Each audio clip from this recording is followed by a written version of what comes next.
उपक्रम आहेत त्या सगळ्यांसाठी खूप साऱ्या शुभेच्छा। अनेक संशोधनं त्यांनी केलेली आहेत, पण या सगळ्या संशोधनांचा अभ्यासाचा पुढच्या येणाऱ्या पिढीला किंवा तरुणांना कसा फायदा होईल किंवा त्यांनी काय पद्धतीने पुढे या क्षेत्रात काम केलं पाहिजे याविषयी डॉक्टर तुम्ही काय सांगाल? व्यवसाय क्षेत्रामध्ये जर एखाद्या व्यावसायिकाला यायचं असेल तर त्याला त्या व्यवसायाची पूर्ण स्किल त्यांनी डेव्हलप केली पाहिजे आणि त्याच पद्धतीने शेतीला सुद्धा एक व्यावसायिक दर्जा आपण दिला पाहिजे आणि त्यासाठी गव्हर्नमेंट अतिशय चांगल्या प्रकारे अग्रेसिव्ह आहे, मदत करते। त्या पद्धतीने कृषी विद्यालय आहेत, त्याच पद्धतीने विद्यापीठे महाराष्ट्रामध्ये आहेत आणि कृषी संशोधनाला खूप मोठी संकल्पना आता मिळत आहे आणि व्यावसायिक नवीन व्यावसायिक किंवा विद्यार्थी मित्रांना माझं एवढं म्हणणं असेल की सर्वात न्यू कन्सेप्ट आता येत आहे, ज्या पद्धतीने एखाद्या 1000 किंवा 1500 लोकसंख्येच्या गावामध्ये 2 ते 3 डॉक्टर्स आपल्याला मिळतात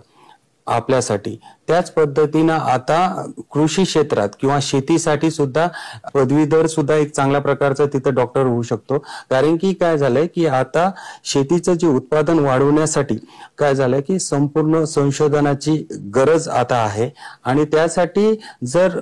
विद्यार्थी मित्रांनी जास्तीत जास्त कृषी पदवीधर ते जर झालेत आणि ज्या गावात ते असतील तिथल्या शेतकऱ्यांना जर वेगवेगळ्या पद्धतीने त्यांनी मार्गदर्शन केली तर त्या शेतकऱ्यांना बेनिफिट बी मिळू शकतो आणि त्या बेनिफिटवर यांना सुद्धा त्यांचे वेगवेगळे व्यवसाय सहजगत्या त्यामध्ये मिळू शकतो। खूप खूप शुभेच्छा सर तुमच्या या सगळ्या प्रयत्नांबद्दल आणि या हेतूसाठी, कारण आपण कायमच मोठमोठ्या प्लॅटफॉर्म्सवरती कार्यक्रमांमध्ये भाषणांमध्ये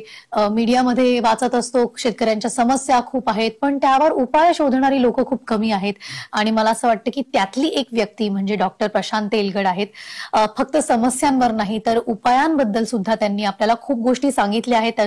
त्यांच्या संशोधनातून आपल्या लक्षात येते की या गोष्टी जर का आपण सेंद्रिय शेती असेल किंवा शाश्वत शेती असेल किंवा त्यांनी केलेली संशोधनं असतील यातनं जर का आपण शेतकऱ्यांना जागरूक करू शकलो तर या समस्यांसाठी आपल्याला सरकारकडे जायची गरज पडणार नाही आणि आपण प्रत्येक शेतकऱ्याला बळकट करू शकू। हा अत्यंत महत्त्वाचा आणि प्रेरणादायी मुद्दा आज इथे आपल्या सगळ्यांच्या लक्षात येतोय आणि याच नोटवर मी थांबू इच्छित आहे हा आजचा एपिसोड। प्रशांत सर तुम्ही आमच्याशी गप्पा मारल्या, आम्हाला आणि मला खूप ज्ञान दिलं शेतीबद्दल आणि आपल्या मातीत काय काय दडलेलं आहे याबद्दल, त्यासाठी खूप खूप मनापासून धन्यवाद। मंडळी या सीझन मध्ये आता इथेच